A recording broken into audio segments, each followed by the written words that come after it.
Hello everyone, कैसे हैं आप सभी। आई होप अच्छे एंड स्वस्थ होंगे। आप सभी का स्वागत है आपके अपने यूट्यूब चैनल लर्न विद प्रिय चौधरी में। आज की जो हमारी क्लास है वो है आपके RAS 2023 के लिए। RAS 2023 के लिए हमने RAS प्री की एक टेस्ट सीरीज चला रखी है। तो इस टेस्ट सीरीज में हमने 9 टेस्ट तो कर लिए हैं। आज का जो हमारा टेस्ट है वो 10वां टेस्ट रहने वाला है। और ये जो टेस्ट सीरीज मैंने आपके लिए चलाई है ये काफ़ी इम्पोर्टेंट है आपके लिए। क्यों? क्योंकि इसमें आपका पूरा का पूरा सिलेबस है, आपको MCQs के माध्यम से है वो कवर करवाया जाएगा। आपके सारे के सारे डाउट है वो क्लियर किए जाएंगे। आपको ये प्रैक्टिस करवाई जाएगी कि आपको एग्ज़ाम में है वो आपका पेपर कैसे सॉल्व करना है, कैसे अटेम्प्ट करना है, कैसे एग्ज़ाम में आपके टिक करने हैं, कौन कौन से क्वेश्चन करने हैं, किन को स्किप करना है। ये सारी प्रैक्टिस है यहाँ पे आपको करवाई जाएगी। जो भी क्वेश्चन करवाया जाता है वो फुल आपको एक्सप्लेनेशन के साथ करवाया जाता है। उसमें पूरा एक्सप्लेन किया जाता है पूरे क्वेश्चंस के लिए, ताकि आपके एक क्वेश्चन के इर्द गिर्द जितने भी क्वेश्चन बनते हैं वो सारे के सारे आपके कवर हो जाए। आज के टेस्ट की हम बात करें जो कि हमारा RAS परी का आपका 10वां टेस्ट है। इसकी बात करूं तो मैं आज के इस टेस्ट में आपका जो टॉपिक रहने वाला है वो टॉपिक रहेगा इंडियन हिस्ट्री। कुछ क्वेश्चन होंगे, इसके साथ ही इंडियन ज्योग्राफी के क्वेश्चन होंगे, आपके वर्ल्ड ज्योग्राफी के क्वेश्चन होंगे और राजस्थान ज्योग्राफी के क्वेश्चन होंगे। काफ़ी इंपॉर्टेंट क्वेश्चन है, इनका कलेक्शन मैं आपके लिए लेके आई हूँ। तो चलिए आज का जो टेस्ट है वो स्टार्ट करते हैं। फर्स्ट क्वेश्चन है कि औरंगजेब ने किस अंग्रेज गवर्नर को भारत से निष्कासित कर दिया था? Ogier, sir John Child, sir John Gayer और सर निकोलस वेटे। आपका राइट आंसर हो जाएगा ऑप्शन 2, सर जॉन चाइल्ड। अब हम देखें कि औरंगजेब ने इसे क्यों निष्कासित किया था। तो ये बात है आपके 17वीं सदी की। 17वीं सदी की जब ये 17वीं सदी थी तो इस 17वीं सदी के अंत तक ये व्यापारी लोग यानी अंग्रेज, इन व्यापारियों ने समुद्र में काफ़ी खुलेआम में वो लूटपाटी मचा रखी थी। यानी इन्होंने लूटपाट है वो प्रारंभ कर दी थी। और ये जो व्यापारी थे ये कोई अधिकृत नहीं थे, यानी अनाधिकृत व्यापारी थे, इंटरपोलर्स थे। ठीक है, तो इन्होंने खुलेआम लूटपाट प्रारंभ कर रखी थी। तो 1686 की बात है जब इनके मुगलों के 2-3 जहाज थे, 2 जहाज थे इन मुगलों के, और वो कहाँ पे थे? वो थे लाल सागर में। तो लाल सागर में मुगलों के जहाज़ों को ये जो व्यापारी थे इनके 2 लुटेरे जहाज थे। 2 लुटेरे जहाज़ों ने 1686 में लाल सागर में मुगलों के काफ़ी जो जहाज थे उनको जबरन अपने अधिकार क्षेत्र में ले लिया था, अपने अधिकार क्षेत्र में ले लिया था। और ये जो जहाज़ों को अधिकार क्षेत्र में लिए थे ये जो मुगलों के थे, और वो थे कहाँ से? ये थे सूरत से। ये कहाँ से थे? सूरत से थे। तो जो सूरत के जो मुगल सूबेदार था उसने जब ये देखा कि अंग्रेजों ने इन व्यापारियों ने मुगल जहाज़ों को अपने अधिकार क्षेत्र में ले लिया है, तो जो मुगल सूबेदार था उसने, यानी विशेषकर अंग्रेजों के अध्यक्ष और जो बम्बई के गवर्नर थे उस टाइम, जो ये गवर्नर है सर जॉन चाइल्ड, ये बम्बई के गवर्नर थे उस टाइम। कहाँ के थे? बम्बई के गवर्नर थे। इनके खिलाफ है उन्होंने क्या व्यक्त की? अपनी उग्रता व्यक्त की कि नहीं, इनकी वजह से ही है और इनके व्यापारियों ने ही हमारे जो जहाज थे उनको है अपने अधिकार क्षेत्र में ले लिया है। तो इसके द्वारा जो उग्रता दिखाई गई, व्यक्त की गई, उसके कारण औरंगजेब ने इसको भारत से निष्कासित कर दिया था। क्यों? क्योंकि ये उस टाइम बम्बई का गवर्नर था। तो आपका राइट आंसर हो जाएगा ऑप्शन 2। आगे बढ़े, हमारा अगला क्वेश्चन है कि साधारण ब्रह्म समाज द्वारा प्रकाशित पत्रिका नहीं है। 3 तो साधारण ब्रह्म समाज द्वारा है प्रकाशित और 1 नहीं है। तत्व कौमुदी, मॉडर्न रिव्यू, परवेज और वामाबोधिनी। तो आपका राइट आंसर कौन सा हो जाएगा? ऑप्शन है 4th। जो वामाबोधिनी है वो साधारण ब्रह्म समाज द्वारा प्रकाशित नहीं है। किसके द्वारा जो है प्रकाशित है? तो जो बोधिनी है उसका संपादन किया था भारतीय ब्रह्म समाज ने। किसने किया था? भारतीय ब्रह्म समाज ने। और भारतीय ब्रह्म समाज के जो किसके द्वारा किया गया था? इसका संपादन किया गया था केशव चंद्र सेन के द्वारा। चंद्रसेन। अब आप देखेंगे कि ये भी भारतीय ब्रह्म समाज है, ये साधारण ब्रह्म समाज है, तो ये कैसे? तो मैं आपको इस ब्रह्म समाज के बारे में डिटेल से बता देती हूँ थोड़ा, कि ब्रह्म समाज था, उसका फिर विभाजन है वो भारतीय ब्रह्म समाज में हुआ और एक आदि ब्रह्म समाज में हुआ, फिर आगे जाकर फिर वापिस है जो इसका दूसरा विभाजन हुआ, तब साधारण ब्रह्म समाज बना था। सबसे पहले हम बात करें 20 अगस्त 1828 की। मैं आपको जो हमेशा कहती हूँ कि मैं जो अलग से जो फैक्ट बताती हूँ वो आप नोट डाउन कर लीजिएगा, तो अब जो मैं बताने जा रही हूँ वो आप रफली नोट डाउन कर लीजिएगा और फिर इनको एक दो बार रिवाइज कीजिएगा। ज़रूरी नहीं है कि जो एग्जाम में जो क्वेश्चंस आए वो हर आपके पढ़े हुए हो, लेकिन ये टेस्ट सीरीज मैं इसीलिए लेके आती हूँ ताकि आपके हर जो फैक्ट है वो क्लियर हो जाए। अगर हम 20 अगस्त 1828 की बात करें तो इसको जो राजा राजमोहन राय थे, कौन? राजा राम मोहन राय, राजा राम मोहन राय, इन्होंने ब्रह्म समाज की है वो स्थापना की थी। 20 अगस्त 1828 को राजा राम मोहन राय ने ब्रह्म समाज की स्थापना की और की कहाँ पे? कलकत्ता में। कहाँ पे की? कलकत्ता में कई, और ये ब्रह्म समाज है वो आगे कहलाया। अब ये तो था ब्रह्म समाज जो 20 अगस्त 1828 में इसकी स्थापना की गई। इसके बाद इसका विभाजन होता है और विभाजन होने के बाद इसे ये दो भागों में विभाजित होता है। दो भागों में विभाजित कब होता है? 1866 में होता है, 1866 में, जिसमें से जो ब्रह्म समाज में जो पहला विभाजन आपसे अगर पूछ ले कि कब हुआ तो 1866 में हुआ। तो क्या बना इसमें? एक तो देवेंद्रनाथ थे, इन्होंने तो बनाया था आदि ब्रह्म समाज। दूसरे थे केशव चंद्र, जो अभी मैंने ये बताया था ना, केशव चंद्र सेन, तो ये थे, इन्होंने बनाया था, इन्होंने कौन सा बनाया? इन्होंने बनाया भारतीय ब्रह्म समाज। तो आपसे पूछा जा सकता है कि ब्रह्म समाज की स्थापना कब हुई? 20 अगस्त 1828 को राजा राम मोहन राय के द्वारा कलकत्ता में। पूछे कि पहला विभाजन है वो ब्रह्म समाज में कब हुआ? तो इसमें हुआ 1866 में। देवेंद्र नाथ जी ने बनाया आदि ब्रह्म समाज और केशव चंद्र सेन ने बनाया भारतीय ब्रह्म समाज। ये अब दूसरा इसमें विभाजन हुआ था वो हुआ था 1878 में। 1878 ईस्वी में ब्रह्म समाज में दूसरा विभाजन हुआ, जिसमें एक और आए आनंद मोहन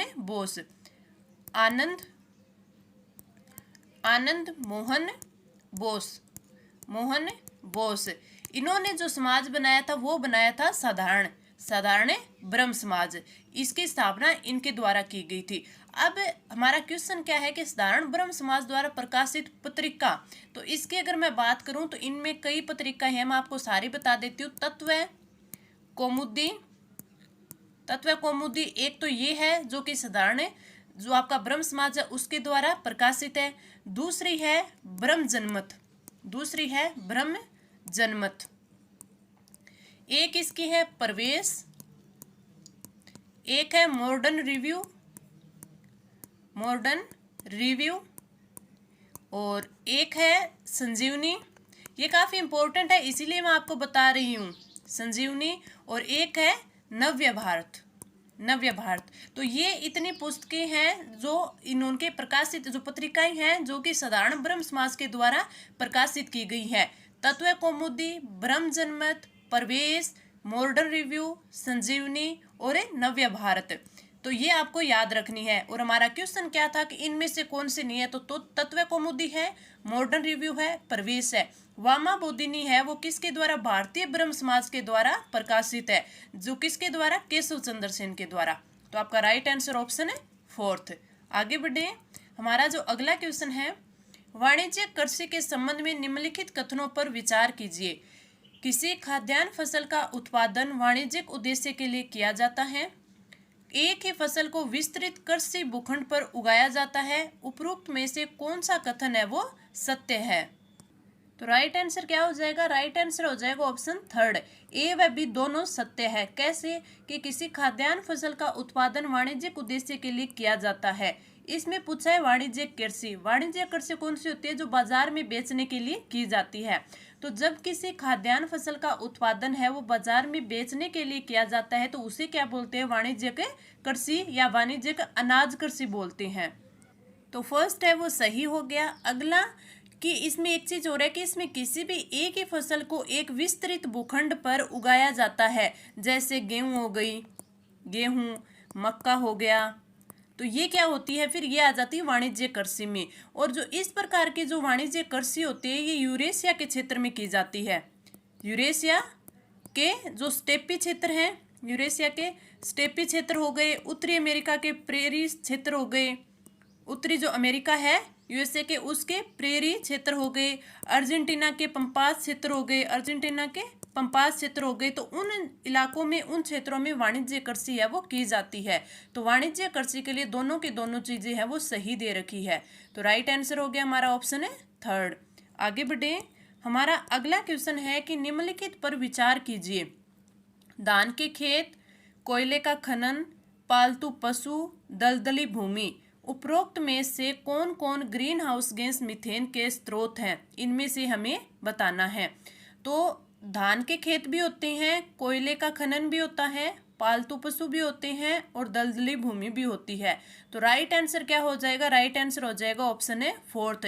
इन चारों की चारों से ग्रीन हाउस गैस मीथेन का स्रोत होता है।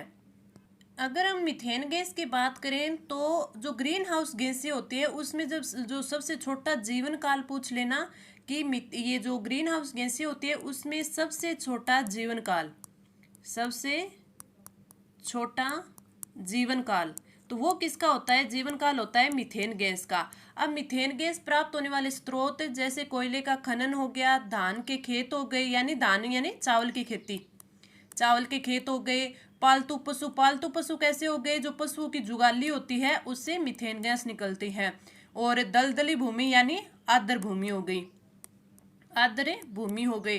तो इसके ये है, ये सबसे, ये सारे के सारे है वो मीथेन गैस के स्रोत है, मीथेन के स्रोत है।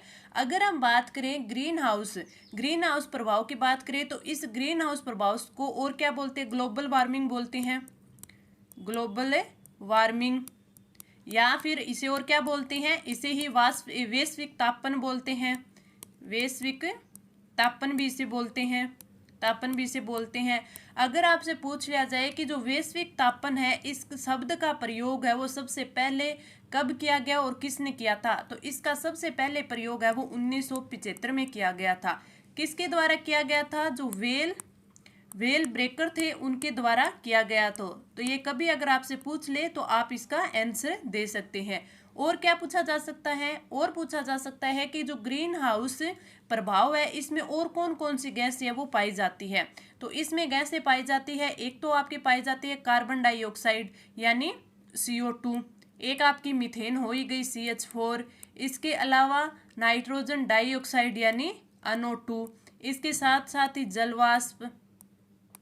जलवाष्प, इसके साथ ओजोन O3 और क्लोरोफ्लोरोकार्बन यानी CFC। तो ये इतनी जो गैसें होती हैं ये किस में होती हैं, ये होती है ग्रीन हाउस प्रभाव में। तो आपको ये भी याद रखनी है कि कौन कौन सी होती है, और मीथेन से जो मीथेन प्राप्त होती है वो स्रोत कौन कौन से होते हैं ये भी आपको याद रखना है। Right answer option fourth.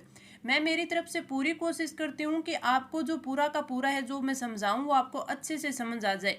फिर भी अगर आपका कोई डाउट रहता है तो आप कमेंट बॉक्स में पूछ सकते हैं। इसके क्लास के अलावा अगर आपके कोई क्वेरी हो, डाउट हो, किसी एग्जाम से रिलेटेड हो तो आप मुझे इंस्टाग्राम पर फॉलो करें और वहाँ पे आप सीधा मेरे को मैसेज करें, तो वहाँ पे आप सीधा मुझसे बात कर सकते हैं। आगे बढ़े, हमारा अगला क्वेश्चन, निम्नलिखित कथनों पर विचार कीजिए।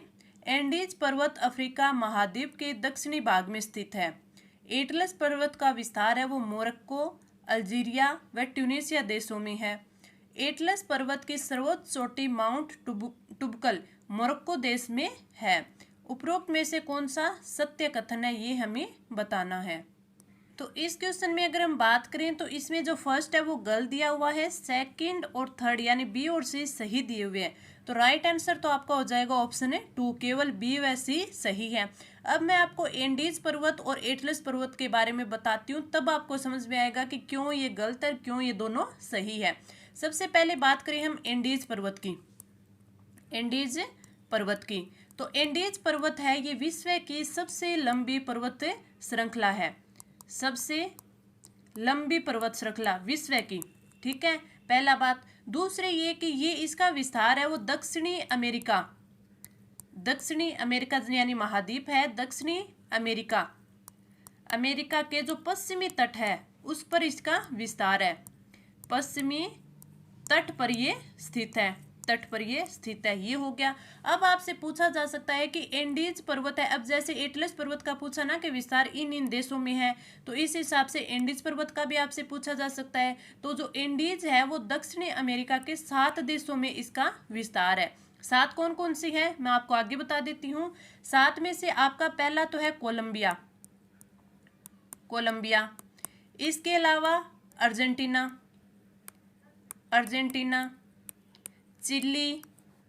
चिली, बोलिविया, अगला है बोलिविया, पेरू, इक्वाडोर, और आपका 7वां कौन सा हो गया, 3 3 6 ये हो गए, और 7वां आपका आता है वेनेजुएला। कौन सा आता है, वेनेजुएला।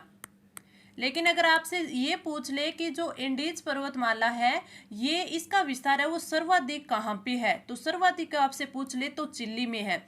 चिली में एंडीज जो पर्वतमाला है इसका विस्तार है वो सबसे अधिक है, सबसे अधिक कहाँ पे है, चिली में है। तो ये भी आपको याद रखना है। ये तो आपकी हो गई एंडीज पर्वतमाला। तब आपसे पूछा था कि एंडीज पर्वत है वो अफ्रीका महाद्वीप में स्थित है, नहीं, ये दक्षिणी महाद्वीप में है, दक्षिणी अमेरिका महाद्वीप के पश्चिमी तट पर स्थित है। अगला आता है एटलस पर्वत का विस्तार। अगर एटलस पर्वत की बात करें तो एटलस पर्वत का विस्तार है वो मोरक्को, अल्जीरिया व ट्यूनिसिया, इन तीनों देशों में है। आगे इससे और क्या पूछा है, अगर एटलस पर्वत से आपसे और पूछे तो एटलस पर्वत है वो नवीन वलित पर्वत है, तो इसे भी आपको ध्यान में रखना है। अगला क्या कि जो एटलस पर्वत है ये कई भागों यानी कई श्रेणियों में विभाजित है। कई श्रेणियों में कैसे, जैसे मैं आपको बताती हूँ। एटलस पर्वत, तो ये कई श्रेणियों में विभाजित है। जैसे ये हो गया कि एटलस पर्वत हाई एटलस हो गया, हाई एटलस पर्वत हो गया। इसके साथ साथ ही एंटी एटलस पर्वत हो गया, एंटी एटलस पर्वत हो गया, और मध्य एटलस हो गया, सहारा एटलस हो गया, सहारा। तो ये 4 श्रेणियों में विभाजित हो गया ना। अब इसमें आपसे क्वेश्चन क्या पूछा जा सकता है, अभी जैसे आपसे पूछा कि एटलस पर्वत की सर्वोच्च चोटी माउंट टुबकल मोरक्को देश में स्थित है, तो आपसे ये पूछा जा सकता है कि जो माउंट टुबकल एटलस पर्वत की सर्वोच्च चोटी है वो एटलस पर्वत की किस श्रेणी का भाग है। तो ये किस श्रेणी का भाग है, ये ग्रेट एटलस का भाग है, जो कि हाई एटलस बोलते हैं या फिर ग्रेट एटलस। तो इसका भाग कौन सा है, ये है माउंट टुबकल है, ये ग्रेट एटलस का भाग है, ग्रेट एटलस का भाग है। आपको इससे अगर उसकी ऊंचाई पूछ ले तो ये कितनी है, 4167 मीटर, 4167 मीटर। तो ये आपका क्वेश्चन था जो मैंने पूरा का पूरा एक्सप्लेन कर दिया है। आई होप आपको अच्छे से समझ आ गया। तो इसका राइट आंसर कौन सा हो गया, ऑप्शन 2, केवल बी व सी इसके सही दिए हुए हैं। आगे बढ़े, हमारा अगला क्वेश्चन, निम्नलिखित कथनों पर विचार कीजिए। मिसिसिपी नदी अमेरिका महाद्वीप की सर्वाधिक जल बहाव वाली नदी है। डेन्यूब नदी काला सागर में जाकर गिरती है। सीन नदी उत्तरी सागर में जाकर गिरती है, और पो नदी है एड्रियाटिक सागर में जाकर गिरती है। तो आपका राइट आंसर कौन सा है, राइट आंसर आपका है ऑप्शन 2, ए, बी और डी है, बिल्कुल सही दिए गए हैं। तो अगर हम बात करें मिसिसिपी नदी अमेरिका महाद्वीप की सर्वाधिक जल भराव वाली नदी है, तो ये आपका बिल्कुल सही है। अगर आपसे पूछ ले कि इसका उद्गम कहाँ से होता है, तो इसका उद्गम है वो अलास्का झील से होता है। अलास्का झील जो अमेरिका का जो मिनीसोटा प्रांत है वहाँ पे स्थित है। तो आपसे ये पूछे कि किस मिसिसिपी नदी का उद्गम, तो ये अलास्का झील से होता है। डेन्यूब नदी का जो नदी है वो काला सागर में जाकर गिरती है, डेन्यूब नदी। तो जो इसका उद्गम है वो जर्मनी से होता है, और ये गिरती कहाँ पे है, काला सागर में जाकर गिरती है, ये बिल्कुल सही दिया हुआ है। सेन नदी की अगर हम बात करें तो सेन नदी है, इसे सेन भी बोल देते हैं और उसे सीन भी बोल देते हैं। ये किसकी है, ये फ्रांस की प्रमुख नदी है। और आपने पढ़ा होगा कि जो पेरिस है वो सीन नदी के किनारे स्थित आपका स्थान है। तो आपसे पूछा, ये कई बार पूछा जाता है ना कि सीन नदी के किनारे कौन सा शहर है, तो ये पेरिस शहर है वो स्थित है, पेरिस शहर। और ये है, ये कहाँ पर, उत्तरी सागर में नहीं गिरती, ये कहाँ पे जाकर गिरती है, इंग्लिश चैनल में जाके गिरती है, इंग्लिश चैनल में, इंग्लिश चैनल में। तो ये भी आप इसका याद रखेंगे। अगला है कि पो नदी एड्रियाटिक सागर में जाकर गिरती है, बिल्कुल सही है। और पो नदी है वो इटली की सबसे बड़ी नदी है, किसकी, इटली की सबसे बड़ी नदी है। तो आपको ये भी याद रखना है। तो ये आपके मैंने सारे चारों के चारों एक्सप्लेन कर दिए हैं। तो राइट आंसर ऑप्शन 2। आगे बढ़े, हमारा अगला क्वेश्चन कि इस साइड है वो औद्योगिक प्रदेश दिए गए और इस साइड है उद्योग दिए गए हैं, तो इसमें कौन सा युग्म है वो सम्मिलित नहीं है, वो हमें बताना है। शिकागो की बात करें तो शिकागो है वो कहाँ पे है, संयुक्त राज्य अमेरिका में है, यानी यूएसए में है शिकागो। शिकागो है वो यूएसए के अंतर्गत आता है और इसका क्या है कि ये लौह है इस्पात, लौह है इस्पात, इस्पात, और इसके साथ साथ जो विद्युत उपकरण होते हैं, विद्युत उपकरण, उपकरणों के लिए प्रसिद्ध है। तो इसमें फर्स्ट ही है वो एसुमेली दिया हुआ है, तो आपका राइट आंसर तो ऑप्शन है फर्स्ट हो जाएगा। ये जहाज निर्माण के लिए नहीं है, लौह इस्पात व विद्युत उपकरणों के लिए प्रसिद्ध है। अगले बात करें बेथलहेम की, तो बेथलहेम है ये मध्य अंटलाट के जो तटीय क्षेत्र है वहां का प्रमुख है, अंटलाटकीय, अंटलार्टिक बोल दिया, अंटलार्टिक, मध्य अटलांटिक, मध्य अटलांटिक। और ये भी कौन सा है, ये भी लौह इस्पात उद्योगों के लिए प्रसिद्ध है। तो ये भी आपका बिल्कुल सही दिया हुआ है। हॉलीवुड की बात करें तो हॉलीवुड है कैलिफोर्निया का है, कैलिफोर्निया, कैलिफोर्निया का औद्योगिक प्रदेश के अंतर्गत आता है और ये कैलिफोर्निया राज्य में स्थित है। और अगर इसकी बात करें तो ये हॉलीवुड है, ये फिल्म उद्योग के लिए प्रसिद्ध है। तो आपका ये भी राइट आंसर हो गया। स्प्रिंगफील्ड की बात करें तो ये न्यू इंग्लैंड के क्षेत्र में आता है, न्यू इंग्लैंड के क्षेत्र में आता है। और इस उद्योग का जो विस्तार है ये काफ़ी है, जैसे ये रोड द्वीप हो गया, मैसाचुसेट हो गया, हेम्पशायर हो गया, हेम्पशायर है हो गया, और इसके अलावा और कौन से, वर्मेंट में हो गया, न्यू इंग्लैंड राज्यों में हो गया। और ये किसके लिए है, ये बंदूक उत्पादन के लिए प्रसिद्ध है, बंदूक उत्पादन के लिए प्रसिद्ध है। तो आपका राइट आंसर हो जाएगा ऑप्शन फर्स्ट, जो कि असुमेलित दिया हुआ है। आगे बढ़े, हमारा अगला क्वेश्चन है कि निम्नलिखित भौतिक स्थलाकृतियों को उत्तर से दक्षिण दिशा के क्रम में सजाइए, तराई, डेल्टा, भाबर और खादर। तो इनमें हम सबसे पहले बात करें भाबर की, भाबर, तो ये है, ये भाबर वो क्षेत्र होता है जहाँ हिमालय तथा गंगा, हिमालय तथा गंगा के मैदानी भाग, गंगा के मैदानी भाग वो आपस में एक दूसरे में मिलते हैं, उस क्षेत्र में कौन सा होता है, भाबर। और यहाँ जो होते हैं इनके अगर देखें तो जो छोटे बड़े कंकड़ पत्थर होते हैं, कंकड़ पत्थर होते हैं, इनके जमाव से इसका निर्माण होता है। यानी कि अगर बड़े कंकड़ पत्थर होंगे तो वो पर्वतीय क्षेत्र की दिशा में होंगे, और जो छोटे कंकड़ पत्थर होते हैं वो मैदानी भाग में होते हैं, मैदानी भाग की ओर पाए जाते हैं, पाए जाते हैं। तो ये तो हो गया भाबर। भाबर अगर आपसे सीधा पूछ ले तो जो छोटे कंकड़ पत्थरों के जमाव के कारण जो बना क्षेत्र होता है वो होता है भाबर, जो कि हिमालय व गंगा के मैदानी भाग आपस में जहाँ एक दूसरे से मिलती हैं वहाँ पर होता है। इसके बाद इसके अगर दक्षिण की बात करें, इसके दक्षिण में होता है तराई क्षेत्र, कौन सा होता है, तराई क्षेत्र। और तराई क्षेत्र की बात करें तो ये एक पट्टीनुमा क्षेत्र में पाया जाता है और यहाँ पे दलदली भूमि होती है, दलदली नुमा क्षेत्र ये होता है, जिसमें होता क्या है कि नदियों के द्वारा जो लाई गई मिट्टी होती है वो जल में मिलने से वहाँ पर ये जो क्षेत्र है वो निर्मित होता है। तो पहले आ गया भाबर, उसके बाद तराई, यानी पहले सी उसके बाद ए, सी और ए, यानी आपका ऑप्शन फोर्थ है वो राइट हो जाएगा। इसके बाद में आता है आपका खादर। जो नदी के निकटवर्ती क्षेत्र होते हैं, ये नदी है उसके निकटवर्ती क्षेत्र होते हैं, तो नदी के जो लहरों के साथ यानी जल के बहाव के साथ जो नवीन जलोढ़ मिट्टी लाई जाती है, नवीन जलोढ़ मिट्टी लाई जाती है, तो उस मिट्टी के निर्माण से है वो इस क्षेत्र का निर्माण होता है। इसे क्या बोलते हैं, खादर बोलते हैं। यानी नवीन जलोढ़ मिट्टी के द्वारा जो निर्मित क्षेत्र होता है उसे बोलते हैं खादर। और नवीन जलोढ़ यानी खादर होता है, ये कृषि के लिए काफ़ी उपजाऊ मैदान होता है या काफ़ी उपजाऊ क्षेत्र होता है। इसके बाद में फिर लास्ट में आता है डेल्टा। जब नदी है वो समुद्र में गिरने वाली होती है, नदी है वो समुद्र में गिरने वाली होती है, तो ये अपने छोटी छोटी अनेक शाखाओं में डिवाइड हो जाती है, जिसका आकार है वो ऐसे, जैसे ये ऐसे डिवाइड होएगी तो ऐसे त्रिभुज जैसा सा आकार ले लेगी, तो इस वजह से इसे डेल्टा कहा जाता है। एक आपसे पूछा जा सकता है कि जो डेल्टा है वो किस भाषा का शब्द है, तो ये ग्रीक भाषा का शब्द है, तो इसे भी आप ध्यान में रख सकते हैं। तो सबसे पहले भाबर, फिर तराई, फिर खादर और फिर डेल्टा। तो राइट आंसर हो जाएगा ऑप्शन है फोर्थ। आगे बढ़े, हमारा अगला क्वेश्चन है, निम्न कथनों पर विचार कीजिए। चाय की पत्तियों में कैफीन व टेनिन पाया जाता है। भारत को चाय के निर्यात में चीन, श्रीलंका, ताइवान व केन्या से प्रतिस्पर्धा का सामना करना पड़ता है। चाय उत्तरी चीन के पहाड़ी क्षेत्र की देशज फसल है और चाय उत्पादन हेतु तापमान है वो 24 से 30 डिग्री सेंटीग्रेड व वर्षा है वो 200 से 300 सेंटीमीटर के मध्य होनी चाहिए। इनमें से जो सत्य कथन है उसे हमें टिक करना है।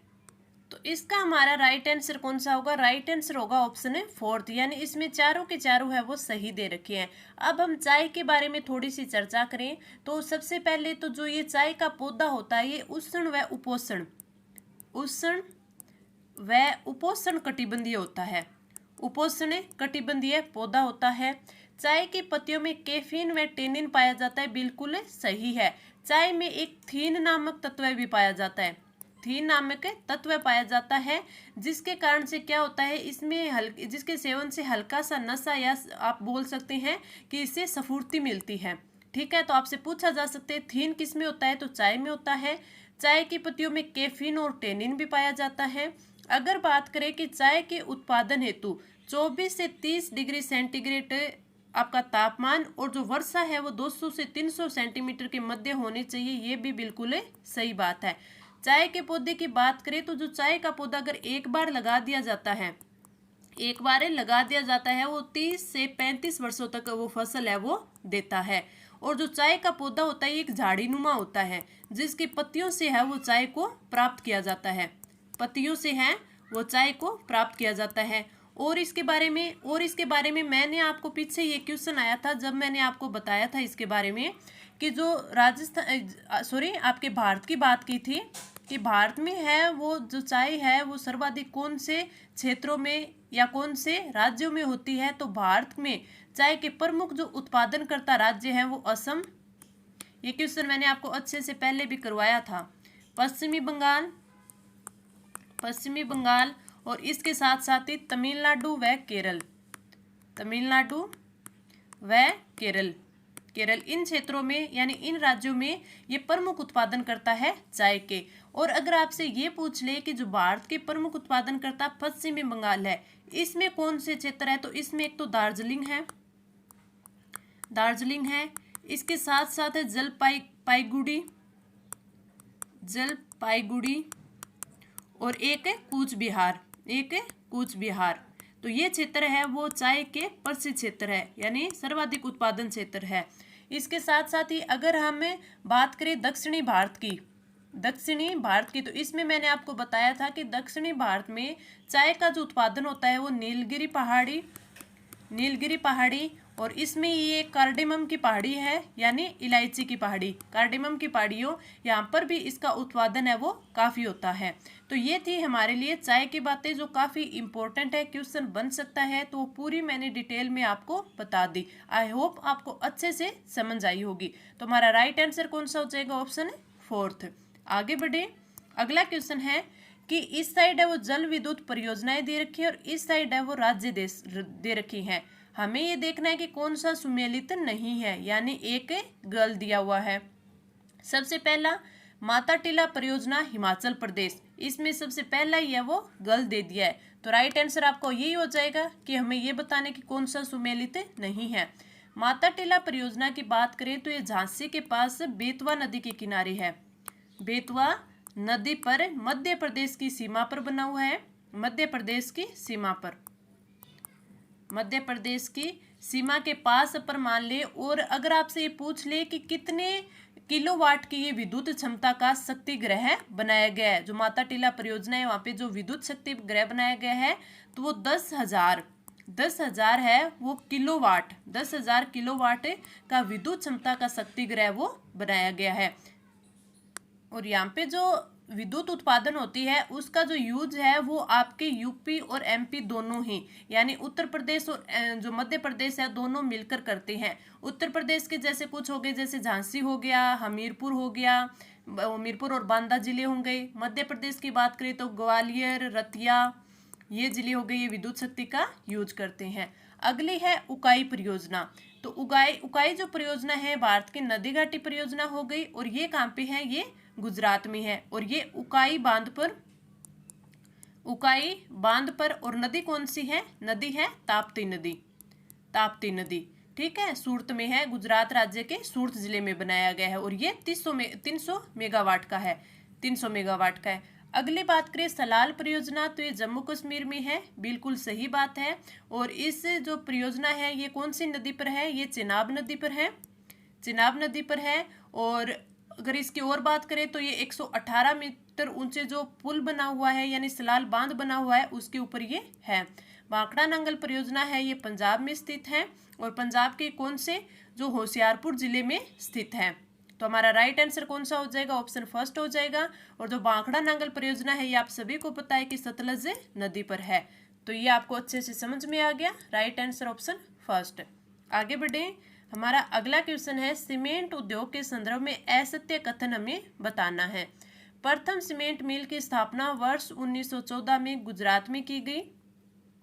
सीमेंट उत्पादन में भारत का दूसरा स्थान है। राजस्थान में लाखेरी में प्रथम सीमेंट का कारखाना स्थापित किया गया, और भारत में पोर्टलैंड सीमेंट का उत्पादन नहीं होता। तो आपका राइट आंसर कौन सा हो जाएगा, राइट आंसर हो जाएगा ऑप्शन है फोर्थ। सबसे पहले बात करें कि भारत में प्रथम बार है वो 1914 में सीमेंट उद्योग संयंत्र की स्थापना की गई थी, जो किसके द्वारा, जो इंडियन सीमेंट कंपनी के द्वारा पोरबंदर में की गई थी। कहाँ पे, पोरबंदर है गुजरात में। कंपनी कौन सी थी, इंडियन सीमेंट कंपनी। कब, 1914 में। अगला कि भारत है वो सीमेंट उत्पादन में भारत का दूसरा स्थान है। अगर आपसे पूछ ले कि भारत में जो सीमेंट उत्पादक राज्य है वो कौन कौन से है, तो पहला तो राजस्थान हो गया, और इसके साथ साथ मध्य प्रदेश, इसके साथ साथ उत्तर प्रदेश और गुजरात, ये सीमेंट उत्पादक राज्य हैं। और राजस्थान में जो लाखेरी में प्रथम सीमेंट का कारखाना है वो स्थापित किया गया था, ये भी बिल्कुल सही बात है। अब हमारे राजस्थान की बात आई है, तो राजस्थान में अगर देखें तो जो सीमेंट उत्पादक क्षेत्र है तो वो सवाई माधोपुर भी है, सवाई माधोपुर, इसके साथ साथ ही चित्तौड़गढ़, ब्यावर, नागौर और लाखेरी, ये आप सभी को भी पता है लाखेरी। तो आपका राइट आंसर कौन सा हो जाएगा, ऑप्शन है फोर्थ हो जाएगा। आगे बढ़े, हमारा अगला क्वेश्चन है कि कौन सा युग्म सुमेलित नहीं है। इस साइड वर्षा दे रखी है कि किन किन स्थानों पर वर्षा को किन किन नामों से जाना जाता है, और इस साइड है वो राज्य या क्षेत्र दे रखे हैं। सबसे पहला है आम्र वर्षा। जो आम्र वर्षा है एक ये पूर्व मानसून की बौछार है, यानी मानसून से पहले जो आती है तो पूर्व मानसून बौछार है, जो आम की जो फसल होती है उसके लिए काफ़ी इम्पोर्टेंट होती है, लाभदायक होती है, इसलिए इसे क्या बोला जाता है, आम्र वर्षा बोला जाता है। और ये कहाँ पर होती है, मुख्य रूप से जैसे महाराष्ट्र हो गया, गुजरात हो गया और कर्नाटका हो गया, और इसके अलावा केरल हो गया, कर्नाटक और केरल, यानी जो पश्चिमी तटीय क्षेत्र है वहाँ के लिए ये आपके लिए काफ़ी इम्पोर्टेंट है। दूसरा है फूलों वाली बौछार। ये भी क्या है, ये भी एक पूर्व मानसून वर्षा है, जो कि कर्नाटक, तमिलनाडु और केरल राज्यों के लिए जो आपकी जो कॉफ़ी होती है, कॉफ़ी उत्पादक क्षेत्र है यहाँ पे, तो कॉफ़ी के जो फसल होती है, तो कॉफ़ी के जो पौधे होते हैं उन पे जो फूल होते हैं, उन फूलों को जल्दी खिलने के लिए ये इम्पोर्टेंट होती है, तो इसलिए इसे फूलों वाली बौछार कहा जाता है, जो कि कर्नाटक, तमिलनाडु और केरल के लिए काफ़ी इम्पोर्टेंट है। अगली बात करें बारदोली छिड़ा, तो आपको पता है बारदोली कहाँ पे है, असम में है, तो इसी से हमारा ये सही हो जाता है। बारदोली छिड़ा है, ये असम राज्य में चलने वाली जो तीव्र और विनाशकारी वर्षा युक्त पवनें होती है उनको बोला जाता है। यानी जो विनाशकारी पवनों के साथ जो थोड़ी वर्षा आती है उसे क्या बोला जाता है, उसे बोला जाता है बारदोली छिड़ा, जो कि असम की है। तो तीनों सही है, तो आपका राइट हो जाएगा ऑप्शन फोर्थ, काल बैसाखी। काल बैसाखी है ये भारत के जो उत्तर पूर्वी राज्य यानी पश्चिमी बंगाल, पश्चिम बंगाल की जो वर्षा है वो हो जाएगी काल बैसाखी, जो कि चाय की खेती के लिए काफी इंपॉर्टेंट है। अभी हमने पीछे बात की थी कि पश्चिम बंगाल में चाय उत्पादन क्षेत्र है वो अधिक है। और ये अगर आपसे अगर ये पूछे तो ये जो पवनी होती है ये वैशाख माह में चलती है, वैशाख माह में चलती है। तो राइट आंसर आपका हो जाएगा ऑप्शन फोर्थ, जो कि गल दिया हुआ है तमिलनाडु, यहाँ पे आएगा पश्चिम बंगाल। आगे बढ़े, हमारा अगला क्वेश्चन है, राजस्थान की धरातलीय स्वरूपों के संबंध में निम्नलिखित में से कौन सा कथन है वो गल दिया हुआ है। पश्चिमी बालू का मैदान टेथी सागर का अवशेष है, जो कि बिल्कुल सही दिया हुआ है। पश्चिम बालू का मैदान है वो टेथी सागर का प्रमाण माने जाती हैं। दक्षिणी पूर्वी पठार गोंडवाना लैंड का विस्तारी भाग है, ये भी बिल्कुल सही है। अरावली एक वलित पर्वत श्रेणी है, बिल्कुल सही है। अगर आपसे पूछे कि विश्व की प्राचीन पर्वत श्रेणी में ये आती है, तो में से एक है वो अरावली है, जो कि राजस्थान को है वो लगभग 2 भागों में यानी असमान भागों में विभक्त करती है। और अरावली एक वलित पर्वत श्रेणी है, ये भी बिल्कुल सही है। तो गलत कौन सा है, आपका ऑप्शन है फोर्थ है कि उत्तर पूर्वी मैदान सिंधु नदी द्वारा निर्मित है। नहीं, उत्तर पूर्वी मैदानी भाग है वो गंगा और यमुना के मैदानी भाग में फैला हुआ है, मैदानी भाग में फैला हुआ है। अगर इसकी और बात करें तो यह जो मैदानी भाग है ये अरावली पर्वतमाला के पूर्व में है। जैसे ये हमारा राजस्थान है तो ये अरावली हो गया, इसके पूर्व का जो ये भाग होता है ये कौन सा है, उत्तर पूर्वी मैदान है, जो कि अरावली पर्वतमाला के पूर्व में स्थित है। और अगर इसकी बात करें जो इसका क्षेत्रफल है वो राज्य के कुल क्षेत्रफल का लगभग 23%, कितना 23% है। तो आपका राइट आंसर हो गया ऑप्शन है फोर्थ। आगे बढ़े, हमारा अगला क्वेश्चन है कि सूची फर्स्ट में मिट्टी के प्रकार दिए गए हैं और इस साइड जलवायु प्रदेश दिए गए हैं, यानी इन जलवायु प्रदेशों में कौन कौन सी मिट्टी है वो पाई जाती है, ये हमें बताना है। सबसे पहले हम बात करें एरिडोसोल्स प्रकार की मिट्टी के, तो ये मृदा है वो अधिकतर शुष्क जलवायु क्षेत्र में, शुष्क व अर्ध शुष्क जलवायु क्षेत्र में है वो पाई जाती है। और ये क्षेत्र कौन कौन से हो गए, जैसे आपका झुंझुनू हो गया, इसके अलावा नागौर हो गया, आपका जोधपुर हो गया, पाली हो गया, सीकर हो गया, जालोर हो गया। तो इन क्षेत्रों में कौन सी होती है, एरिडोसोल्स होती है। अगली है इनसेप्टिसोल्स या फिर एनसेप्टिसोल्स, ये मृदा है वो अर्ध शुष्क क्षेत्र में पाई जाती है, अर्ध शुष्क से लेकर आर्द्र जलवायु तक ये मिट्टी है वो पाई जाती है। एल्फिसोल्स की बात करें तो ये उप आर्द्र व आर्द्र जलवायु तक पाई जाती है। वर्टिसोल्स की बात करें तो ये आर्द्र व अति आर्द्र क्षेत्रों में पाई जाती है। जैसे हमारा राजस्थान का जो ये यहाँ पे दक्षिणी और पूर्वी क्षेत्र है, झालावाड़, बारां और इस साइड बांसवाड़ा, डूंगरपुर, चित्तौड़गढ़, तो इन इलाकों में कौन सी पाई जाती है, वर्टिसोल्स। तो ए में 1, बी में 2, सी में 3 और डी में 4। नीचे जो ये कूट दिया हुआ होगा वो आपका राइट आंसर होगा। आगे बढ़े, हमारा अगला क्वेश्चन है, राजस्थान के दक्षिणी और दक्षिणी पश्चिम भाग में तापमान अपेक्षाकृत कम रहने का प्रमुख कारण क्या है। कर्क रेखा से समीपता, समुद्र तल से ऊंचाई, सूर्य ताप की कम मात्रा और वनस्पति की अधिकता। इसने पूछा क्या है, इसने पूछा है कि अपेक्षाकृत कम रहने का प्रमुख कारण क्या है। हो सकता है ये चारों ही हो, लेकिन हमें बताना है प्रमुख कारण। तो इसका राइट आंसर देने से पहले मैं आपको वो कारण बता देती हूँ कि किन किन कारणों से है वो तापमान है वो कम रहता है। कोई भी स्थान हो उसका तापमान है वो 2 कारणों से कम रहता है। पहला तो कि उसकी उस स्थान की भूमध्य रेखा से दूरी, भूमध्य रेखा से अधिक दूरी यानी वो जितना ज्यादा दूर होगा उतना ही ठंडा होगा। दूसरा स्थान क्या है, दूसरा कारण है वो है समुद्र तल से अधिक ऊंचाई, समुद्र तल से अधिक ऊंचाई। ऊंचाई। अब जैसे भूमध्य रेखा से अधिक दूरी है तो आपने देखा है कि भूमध्य रेखा से सर्वाधिक दूरी पर जो ध्रुव होते हैं, सर्वाधिक ये जो भूमध्य रेखा है तो ये ध्रुव होते हैं, तो ध्रुवों पर देखा होगा साल भर है वो बर्फ जमी रहती है, बर्फ जमी रहती है। यही कारण है कि ध्रुवों पर साल भर बर्फ जमी रहती है, क्योंकि वो भूमध्य रेखा से है वो सर्वाधिक दूरी पर होते हैं। दूसरा कारण जैसे समुद्र तल से अधिक, अगर समुद्र तल से अधिक दूरी होगी, यानी आपने देखा होगा कि पर्वत होते हैं तो पर्वतों की अत्यधिक ऊंचाई होती है, ऊंचाई होने की वजह से वहां पर अत्यधिक है वो ठंड भी रहती है, अत्यधिक ठंड रहती है। और ठंड क्या होती है, क्योंकि वहां पे बर्फ जमी रहती है इसलिए। तो राजस्थान का जो दक्षिणी पश्चिमी क्षेत्र है, तो दक्षिणी पश्चिमी क्षेत्र है वो पहाड़ी क्षेत्र है, पहाड़ी क्षेत्र है। और पहाड़ी क्षेत्र होने के कारण है राज्य के जो अन्य क्षेत्र है उन अन्य क्षेत्रों से अधिक ऊंचा भी है, तो तापमान है वो कम रहता है। तो इसमें या तो भूमध्य रेखा से अधिक दूरी या समुद्र से अधिक ऊंचाई, तो इसमें ऑप्शन है 2 सही हो जाएगा। राइट आंसर ऑप्शन 2 कि समुद्र तल से ऊंचाई। आगे बढ़े, अगला क्वेश्चन है, निम्नलिखित 2 वक्तव्य दिए गए हैं जिसमें कथन 1 और कथन आर है, ए और आर है, इनको पढ़कर प्रश्न का उत्तर दीजिए। चंबल नदी राजस्थान की एकमात्र नित्यवाही नदी है। चंबल नदी का जल केवल सिंचाई के उपयोग में लिया जाता है, इसका कथन तो सही है लेकिन कारण गलत दिया हुआ है। चंबल नदी राजस्थान की 12मासी नदी है, ठीक है, और ये नदी बीड़ भूमि एवं कंदराओं के लिए विख्यात है। राज्य में मिट्टी का अवनालिका अपर्दन है वो सर्वाधिक इसी नदी से होता है।